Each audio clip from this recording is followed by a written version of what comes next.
السلام عليكم ورحمة الله وبركاته.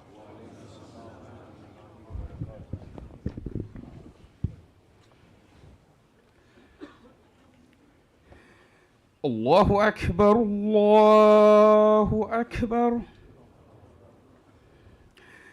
الله أكبر الله أكبر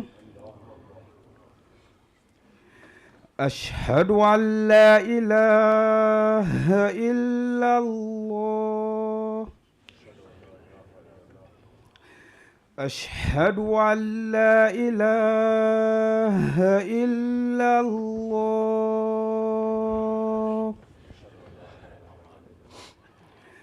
أشهد أن محمدا رسول الله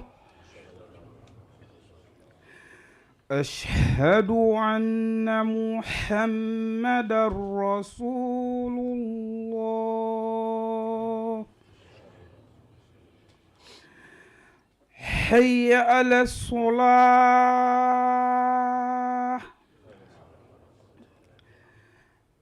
حي على الصلاة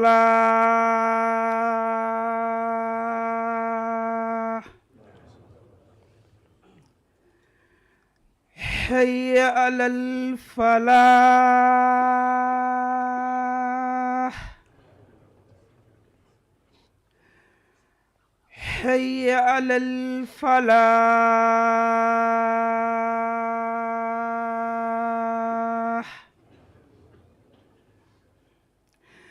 الله أكبر الله أكبر لا إله إلا الله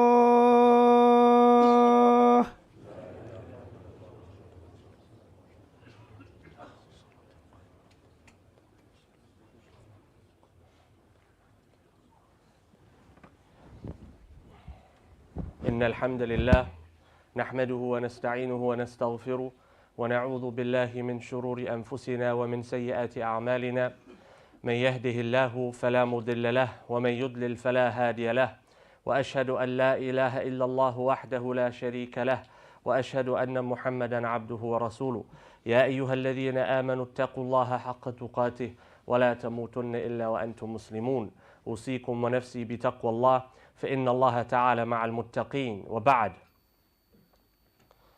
Allah subhanahu wa ta'ala has, as been mentioned many times from this minbar, granted us a framework and a philosophy upon which we are to base our lives. And that framework and philosophy has not changed since the time of the coming of the Prophet alayhi salatu wasalam until our time today. If a person would like to know what that framework is, they simply have to refer back to the Quran. And they can refer back to the life of the Prophet ﷺ, who was a walking, talking, living example of the Quran in action. And likewise the Sahaba who followed the Prophet ﷺ. And likewise the Tabi'een who followed the Sahaba. And the champions of Islam who followed after the Tabi'een.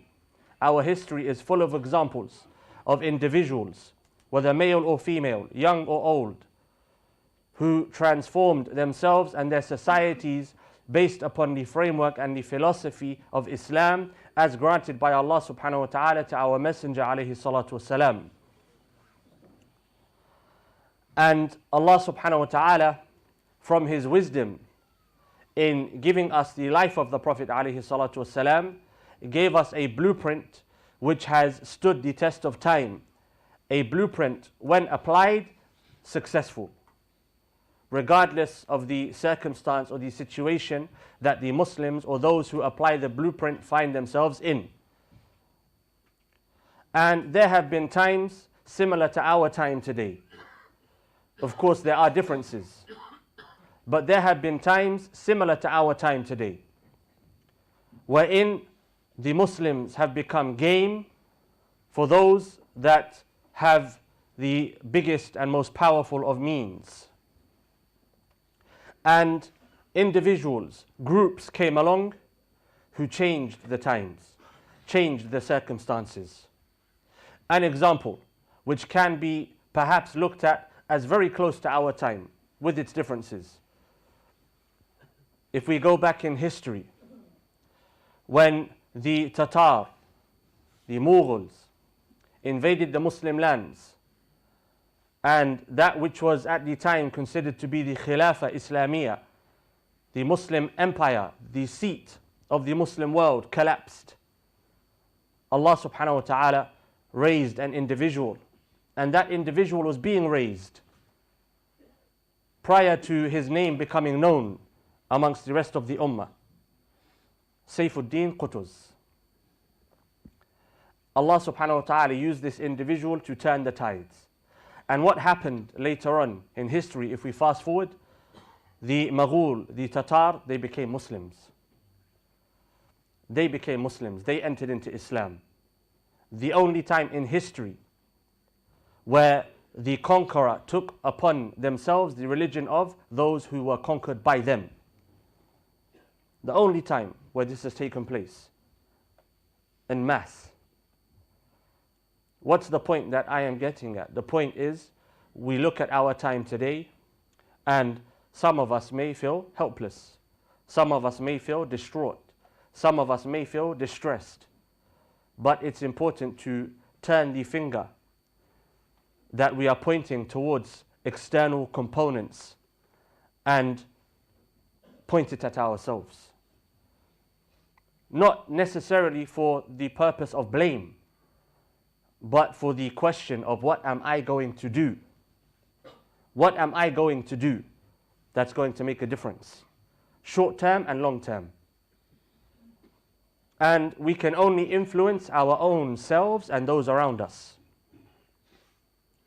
And if we look at some of the ayat of the Quran and some of the statements of the Prophet ﷺ, that most here will have come across at least once or twice, if not many times.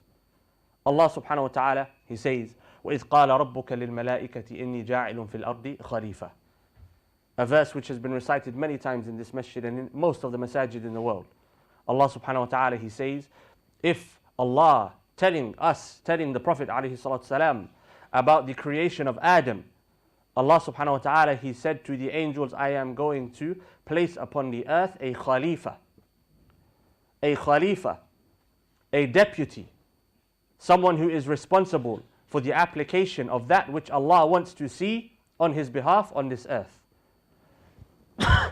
That was the reason for the creation of our father Adam alayhi salam. That is, in brief, the purpose behind worshipping Allah subhanahu wa ta'ala. To establish that which Allah subhanahu wa ta'ala wants to see in our own individual lives and in our societies, in our homes, on a small scale and on a large scale. That was the purpose of Adam alayhi salam, and that was the purpose of Muhammad ibn Abdullah salawatullahi wa salamuhu alayhi, and every other prophet that came in between. And Allah subhanahu wa ta'ala, a verse which is not unknown to most, He says, وَمَا خَلَقْتُ الْجِنَّ وَالْإِنسَ إِلَّا لِيَعْبُدُونَ. I have not created jinn and mankind except but what? To worship.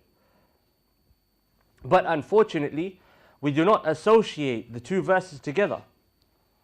We do not say to ourselves, Allah has created us to worship, and worshipping means application of His framework on this earth. What do we say? We say Allah has created us to worship, i.e. pray 5 times a day, fast the month of Ramadan, give zakah, everything in between, as long as it's halal, it's okay. But if we look at the way of the Prophet ﷺ, the way of the Sahaba, the way of the Tabi'een, the way of the champions and the ulama of Islam who made a difference, they did not live like this. They did not live like this. They lived every moment for the sake of Allah subhanahu wa ta'ala. In their homes, they were living for Allah's sake. In public, they were living for Allah's sake. In their workplaces were attached to the purpose of our creation. They lived for Allah subhanahu wa ta'ala. And so they died for Allah subhanahu wa ta'ala. But if we examine ourselves, as a community, as a collective, what are we living for? What's the purpose behind our lives? Why do I wake up in the morning? What's my main concern before I go to sleep? For most of us, what is it? It's what the Prophet ﷺ said when speaking about what will happen in the end of times, when the Muslims will be weak. It's dunya. That's the reality. Dunya. And that's what the Prophet ﷺ said. حُبُّ الدُّنْيَا وَكَرَاهِيَةُ الْمَوْتِ. Love of this life and a hatred for death. And if you love Allah subhanahu wa ta'ala, you love to meet Allah subhanahu wa ta'ala. And so you look forward to death. You don't run away from it, you look forward to it. Does it mean that you try to acquire death before your time? Of course not. But you want to meet Allah subhanahu wa ta'ala. You look at this dunya and you want to go to the akhirah. But if you're living for this life, you run away from death. You want to live as long as possible. You want the pleasures of this life. You want to make this life a paradise. And that's what modern society has become. Convenience and pleasure at convenience. The flick of a screen, the swiping, the touching, and it comes to your doorstep. Not looking at things for the sake of function, but looking at things for the sake of status and pleasure and desire. One is not enough. Why? Because we become a people that live for this life. We live for this life. And when we're questioned about practicing Islam, we go back to the hadith of the Prophet ﷺ. بُنِيَ الْإِسْلَامُ عَلَى خَمْسٍ. Islam was built upon 5 things, or Islam, the foundation is 5 things. As-salah, after the shahadatain, of course, as-salah, prayer. Az-zakah, charity. Siyam, fasting. Hajj, pilgrimage. I'm doing those things. Alhamdulillah, I'm a practicing Muslim. The Prophet ﷺ, he said, Bunya al-Islam. That's the foundation. You don't even have a house yet. Bunya al-Islam. Now you have to build a house. Now you've built the foundation, start building your house. But if we look to another significant hadith, the Prophet ﷺ, he said, when questioned by Jibreel alayhi salam about 3 components, Islam, Iman and Ihsan. He said Islam is to pray, to give zakah, to fast, to perform hajj, after of course worshipping Allah subhanahu wa ta'ala without associating partners to Him. And then when questioned about Iman, the Prophet ﷺ, he said, and tu'mina billah, to believe in Allah subhanahu wa ta'ala. But what does that belief mean? It's not a theological belief, it's not theoretical on paper. We argue and we dispute. If you believe in Allah subhanahu wa ta'ala, that means that you worship Him both in private and in public, externally and internally. You are aware of yourself when others are not aware of you. Why? Because you know that Allah is aware of you. If you believe in Allah subhanahu wa ta'ala, that means you believe He is Al-Razzaq. He is Al-Qadir ala kulli shay. He is Al-Qawi, Al-Jabbar. You believe that Allah subhanahu wa ta'ala is the provider and the sustainer. So you don't look at haram income. Why? Because you say my rizq is from Allah, my provision is from Allah. I believe in Allah subhanahu wa ta'ala. I don't need to resort to haram. But you'll find Muslims who believe in Allah subhanahu wa ta'ala in theory today, yet they earn their living on haram.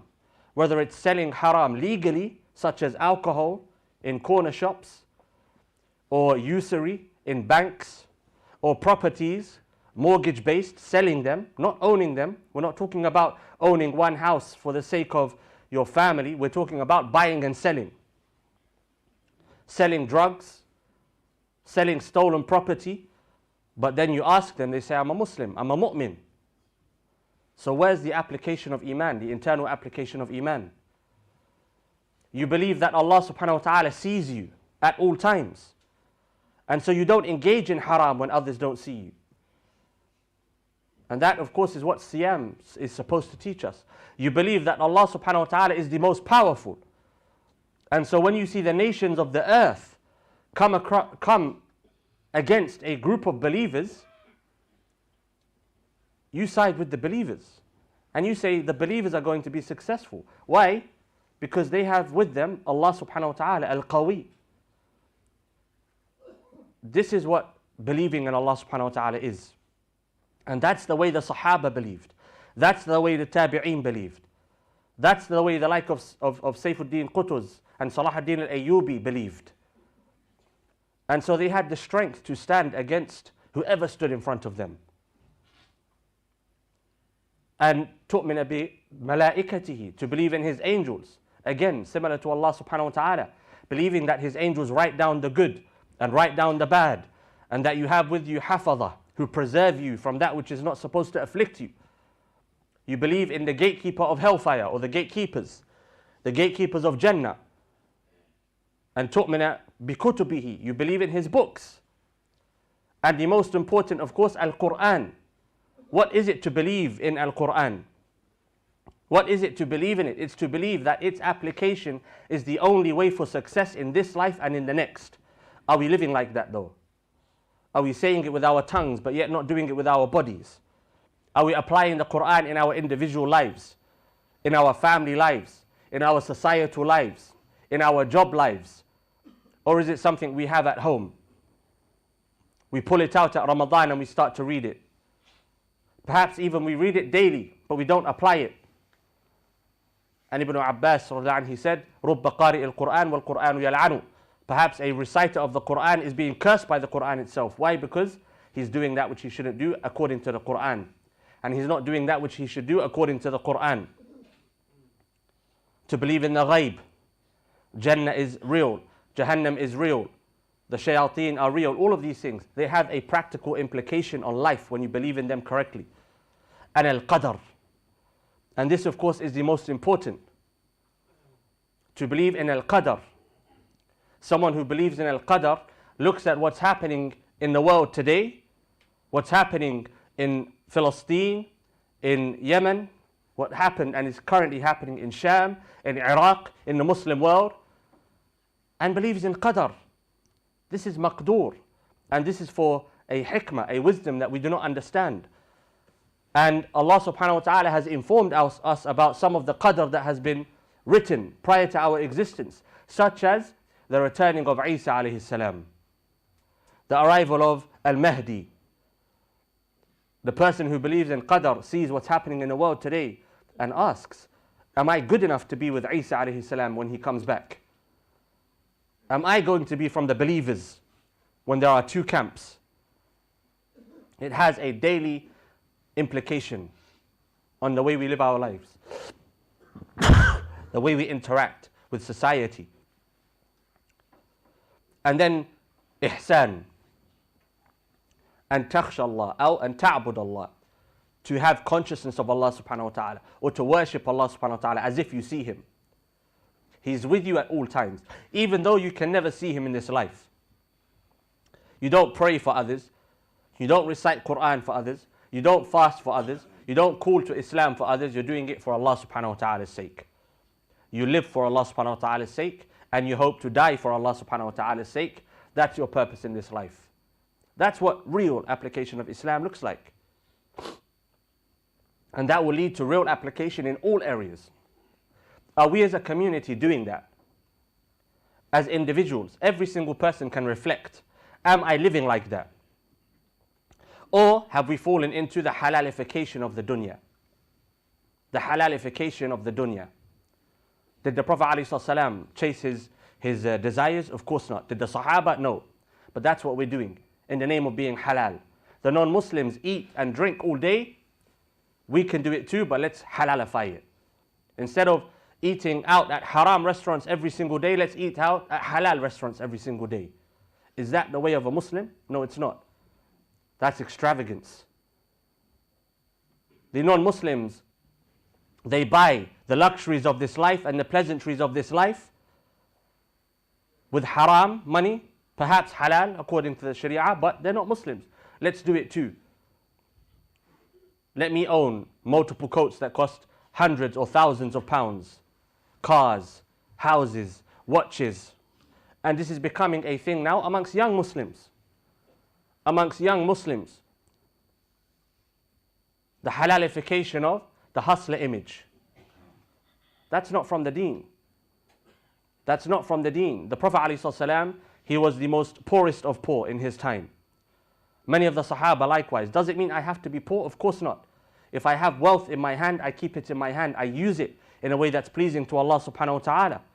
I spend it for the purpose. Everything that I have becomes a part of my purpose. Is that what we're doing? Is that what we're doing? And then what happens? As has been mentioned before, situations take place in the world. What's happening in Palestine, what's happening in Sudan, what's happened in multiple areas of the world and happening in places perhaps I'm not aware of. And we cry. And we cry whilst we continue to run after this life and continue to not apply Islam in the correct way. Continue to secularize our application of Islam. Salah, Siyam, Hajj. As for the everyday application, as for the living for the sake of Allah subhanahu wa ta'ala, we don't think about it, we don't consider it. That's not the way of the believer. And that's not what gained us success in the past. As an ummah, by Allah subhanahu wa ta'ala's grace, we need no external help. We as an ummah do not need, nor do we have to rely upon, nor do we need to ask any external body or entity or medium for help. We are capable of helping ourselves. But Allah subhanahu wa ta'ala has given us a principle which has been applied throughout our history, that Allah will grant us help when we help ourselves. And helping ourselves means applying the deen of Allah subhanahu wa ta'ala correctly. When that happens, Allah grants us success. When that does not happen, Allah subhanahu wa ta'ala gives success to others. وَتِلْكَ الْأَيَّامُ نُدَاوِلُهَا بَيْنَ النَّاسِ. The days of power that Allah subhanahu wa ta'ala gives sometimes to a group, other times to another group. For us, our power, our success, our capability is associated with our application to the deen. When we don't apply the deen, we will be unsuccessful. And you can see a small macro image of this in our marriages today, in our households, where families are breaking down. Why? Because the man's not applying the deen and the woman is not applying the deen. Sometimes the man wants to be a woman and the woman wants to be a man in the household. The children are not listening to their parents. What happens? Lack of success in their lives. Apply that on a large scale. Look at our institutions. Look at our masajid. Look at our organizations. Rather than working together for the sake of the application of our framework, we work for the sake of the dunya, but it looks a bit different. It's not financial dunya. It's ego. It's ego, wanting to be in front, wanting to be the main man, wanting to be known, not wanting to work under others. And so what happens? As an ummah, we are not granted success. As an ummah, we are not granted success. Andalus all over again. And so rather than point a finger at the external reasons for our situation, we need to point the finger at the internal and reflect and make changes, so that Allah subhanahu wa ta'ala grants us success.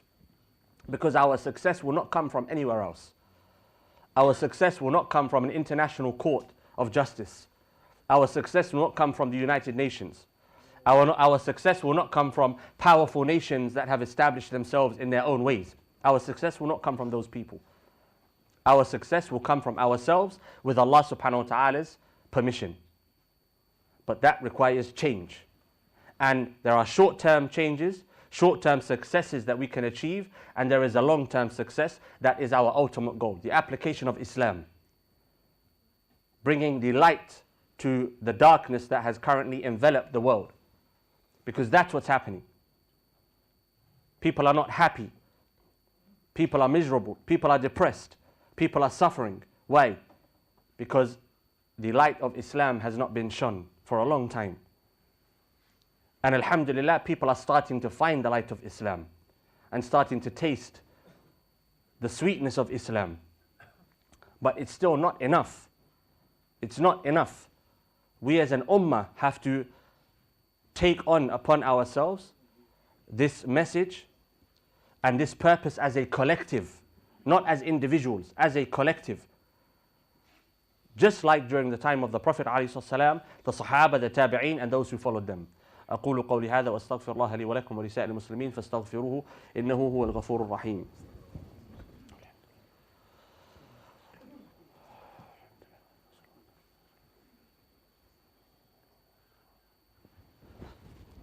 الحمد لله وحده والصلوات ربي وسلامه على أشرف الأنبياء ومن تبعه وبعد. Islam, Iman and Ihsan, the three components that the Prophet ﷺ explained. And later on in that same hadith, Jibreel alayhi salam, he asked the Prophet ﷺ, he said, وَمَتَى السَّاعَةِ? He said, when is the last hour? And the Prophet ﷺ, he said, مَا الْمَسْئُولُ عَنْهَا بِأَعْلَمْ مِنَ السَّائِلِ. The questioner has the same amount of knowledge as the one questioned, or the one questioned does not know, just as the questioner does not know. And then he said, فَأَخْبِرْنِي عَنْ أَمَارَتِهَا. Tell me about its signs. And the Prophet ﷺ, he began to give us the signs of the last hour. Many of those signs perhaps have passed. The point is not the signs of the hour. But later on in the same hadith, the Prophet ﷺ, he said, هَذَا جِبْرِيل جَاءَ لِيُعَلِّمَ النَّاسَ دِينَهُم. That was Jibreel who came to teach the people دِينَهُم, their deen. That is the deen. Islam, Iman, Ihsan, and alamat sa'a. But what does the alamat, the signs of the last hour, have to do with everyday application of Islam? In another hadith, a Bedouin man, a nomadic man, came to the Prophet ﷺ, and he said the same thing. He said, tell me about the last hour. When is it going to happen? And the Prophet ﷺ, he said, ماذا أعدت لها أو كما قال عليه الصلاة والسلام. He said, what have you prepared for it? What have you prepared for it? I.e., be prepared for the last day. Live your life in preparation for the last day. Know its signs. Why? So that you know it's coming closer. Because when you know something is getting close, it incepts within you enthusiasm, zeal, urgency. And so when we look at what's happening in the world today, when we look at what's happening in the Middle East, and knowing the significance of that region in the end of times, we should realize how urgent our situation is. We should realize how urgent our situation is. Perhaps we ourselves will witness the end of times. Perhaps, if not us, perhaps our children. It seems very close.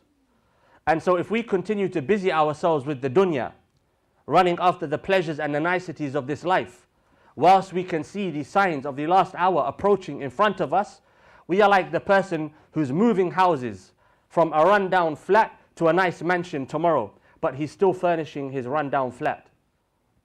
Foolishness. The last hour is approaching without a shadow of a doubt. And so we need to realize the urgency of our matter. And that which will aid us the most during difficult times, the end times, two things, al-ilm wal-amal, knowledge and application of knowledge.